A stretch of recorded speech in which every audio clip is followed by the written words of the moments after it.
महाराज जी, ईश्वर के प्रति प्रेम कैसा होना चाहिए और गुरुजी की सेवा कैसे करें? ईश्वर के प्रति प्रेम,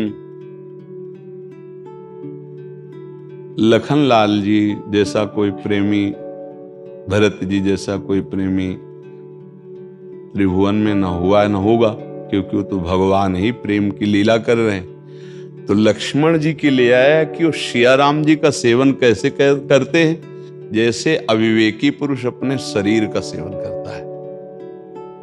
लखनलाल जी के लिए गोस्वामी तुलसीदास जी लिख रहे कि सिय रघुवीर का सेवन कैसे कर रहे, जिमि अविवेकी पुरुष शरीर ही।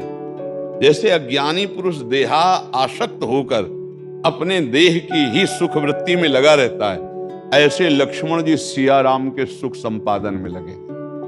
आराध्य देव के प्रति अनन्य ममता ही सबसे बड़ा साधन का फल है। आराध्य देव के चरणों की ममता के आगे न देह की ममता, न देह संबंधी भोगों की और न देह संबंधी रिश्तों की।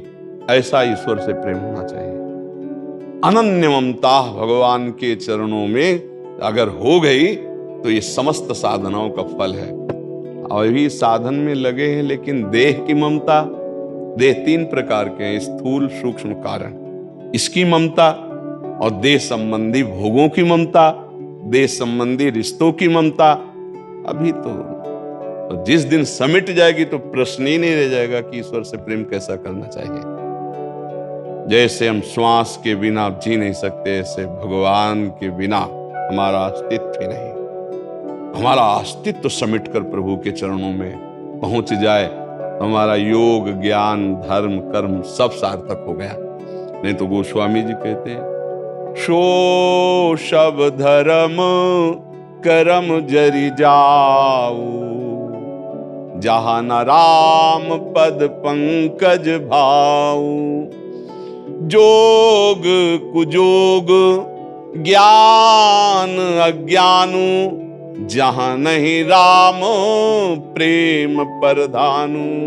सब साधन कर यह फल सुंदर, प्रभु पद पंकज प्रीति निरंतर। भगवान के चरणारविंद में निरंतर हर वृत्ति जुड़ती रहे, यही समस्त साधनाओं का फल है। यही सबसे बड़ी सिद्धि है, अनन्य ममता अपने आराध्य देव में हो जाना, या समस्त आसक्ति रहित होकर, समस्त चिंतन रहित होकर अपने स्वरूप में स्थित हो जाना। दो ही भाव है, एक भक्ति से और एक ज्ञान से।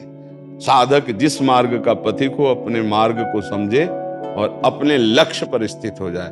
तो जैसे अपनी वैष्णव पद्धति है, भगवान स्पष्ट आज्ञा कर रहे, सबकी ममता ताग बटोरी, मम पद मने बांध बरडोरी। क्या हम उसे स्वीकार कर पा रहे हैं? क्या हम उसे धारण कर रहे हैं? जब हम अपने इष्ट की आज्ञा का पालन नहीं कर पा रहे तो उनसे प्रेम कैसे हो जाएगा? हमारा प्रेम कोई नया नहीं है, ध्यान रखना। प्रेम को उपजना नहीं है, वो फैला हुआ है। जो संसार में फैल गया उसे राग मोह आसक्ति काम इससे कहा गया।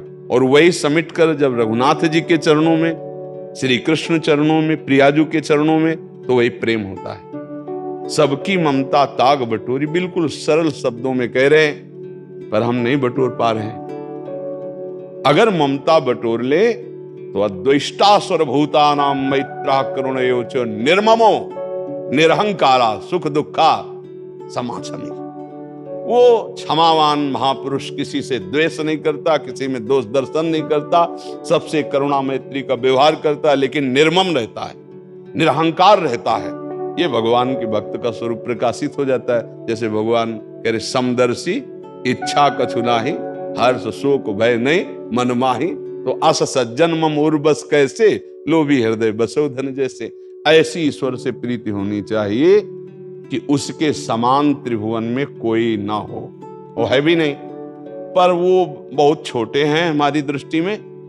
कहने को हम बहुत प्रवचन में या ऐसे बोले, रुपया भोग सामग्री शरीर प्रीता, शरीर संबंधी भगवान से बड़े हैं, ऐसी मान्यता है, तभी तक उपासक भगवदानंद का अनुभव नहीं कर पा रहा।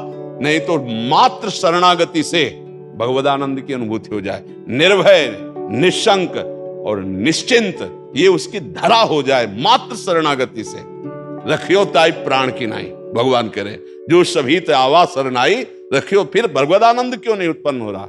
क्योंकि हम शरणागति के जो सोपान हैं उन पे नहीं चल रहे।